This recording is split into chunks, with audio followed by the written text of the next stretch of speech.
কোমলঙ্গ হইতে 60,000 লক্ষণ বাহির হইলেন। 60,000 লক্ষণ বাহির হইলেন।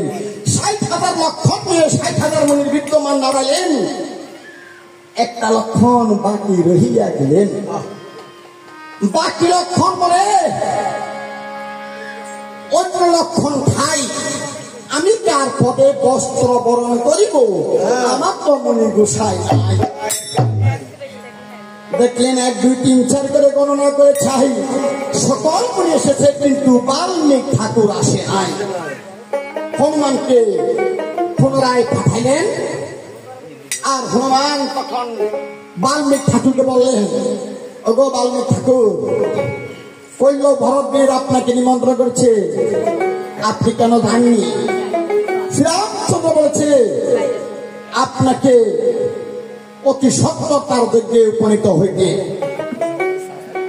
তখন সে কি করলে, হনুমান চলে আসলেন। আর এদিকে বাল্মীকি ঠাকুর সীতার কাছে গিয়ে তখন দর্শন দিলেন। ওগুলো কি শোনাবি মন, তোমার কাছে সেটি মাগো আবার ভিক্ষার কারণ। এই বাবা, আপনি আমার কাছ থেকে কি ভিক্ষা চান? আপনাকে আমি কি ভিক্ষা দেব? তোমার এই 2টি বালককে আমি ভিক্ষা চেয়েছি মা। আবার আমার এই 2টি বালককে দিয়ে আপনি কি করবেন?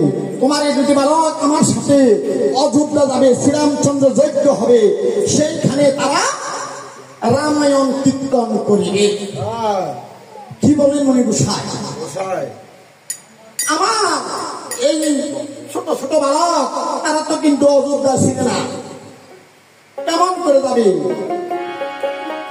সীতাই বলে আমার লপুচি অযোধ্যা না হাসিবে গো ভালো, অযোধ্যা না